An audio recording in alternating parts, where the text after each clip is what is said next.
Ya estoy con el licenciado Jorge Merlo Fadel. ¿Cómo estás? ¿Bien? Bien, muy bien. Gracias por estar. Con un tema que tiene que ver con vos y con lo que trabajás y con muchas de las preguntas que hace la gente en todo el país. Los trastornos de ansiedad, esto del aquí y el ahora, esta sensación que no se puede parar. Contanos qué es. Bueno, los trastornos de ansiedad, digamos, ansiedad tenemos todos. Es una emoción normal frente a una situación de peligro, por ejemplo. Todos los individuos respondemos de alguna manera frente a ese estímulo de peligro, saliendo, corriéndonos o atacando en caso de que nos ataquen. ¿Qué pasa cuando esta sensación, digamos, o este estímulo que nos despertó agresión se mantiene?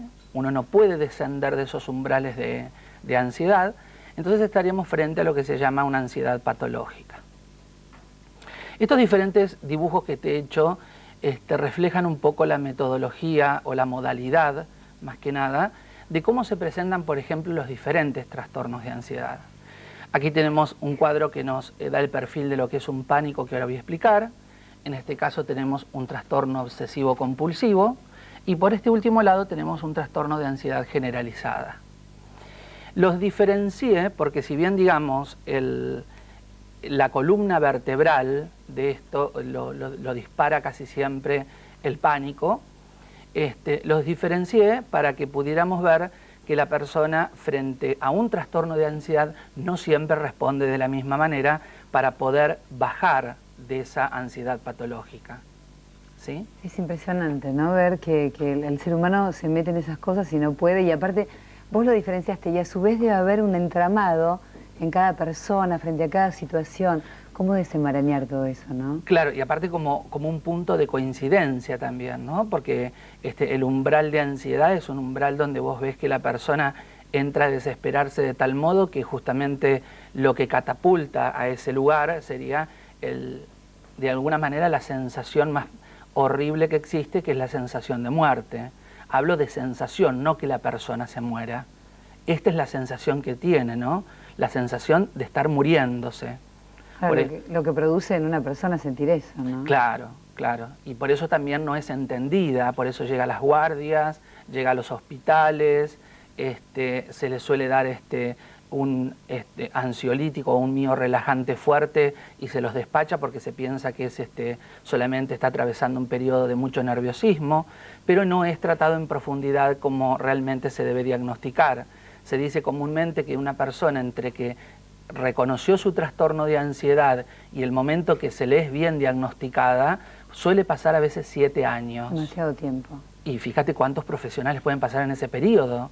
O sea que cuando te vienen a ver a un especialista en trastornos de ansiedad, vienen con una cantidad de estudios y de medicamentos que han tomado, que es un cóctel. O sea, realmente la persona se convirtió como una sucursal de una farmacia, ¿no? Y aparte todas las patologías que aparecen derivadas de esto, de cosas que te arruinan el estómago, te condicionan la vida. ¿Vas a desarrollar cada uno de estos, Jorge? Digamos que sucintamente te voy a nombrar que, por ejemplo, en el caso del pánico, donde yo he puesto la letra A y que se repite en todos los casilleritos, la A es la sensación que tiene el paciente, por ejemplo, taquicardia, o sea, son todas sensaciones neurovegetativas, como por ejemplo taquicardia, sudoración, náuseas, mareos, desrealización, un zumbido.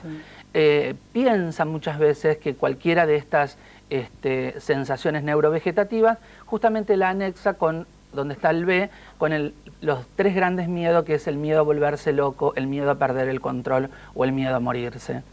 En el caso del trastorno obsesivo compulsivo, la persona entra en un circuito también de ansiedad que va más allá de los cánones normales, del cual no se puede bajar, pero justamente acá te lo dividí en A y en B para que veas qué es lo racional y lo irracional de una persona, porque se le aparece una imagen intrusiva al sujeto que justamente, como lo dice la palabra, es tan intrusa que la vivencia como algo que lo tiene que cumplir o cumplir.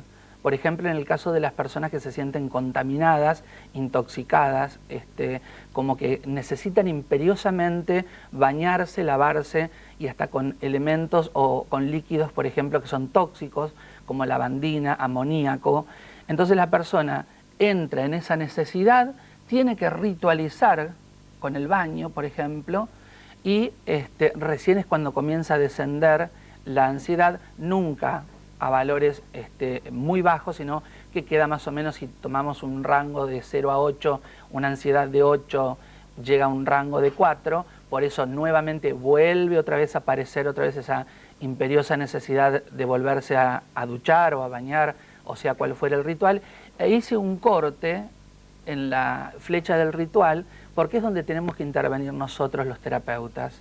O sea, el terapeuta tiene que tratar de que la persona no ritualice, no viva ritualizando, sino lo que tiene que hacer justamente es buscar montones de alternativas que tiene que tener para poder no seguir enfermándose.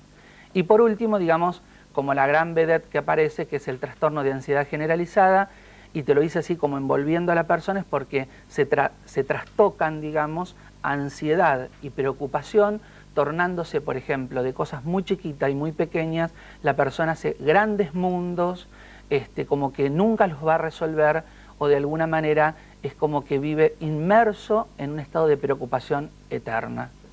Pero hay salida. Hay Aquí salida. Y ahora, eso es lo Por importante. suerte hay salida, y con el uso de las terapias cognitivas hoy se puede lograr revertir todo esto. Jorge, gracias. No, gracias.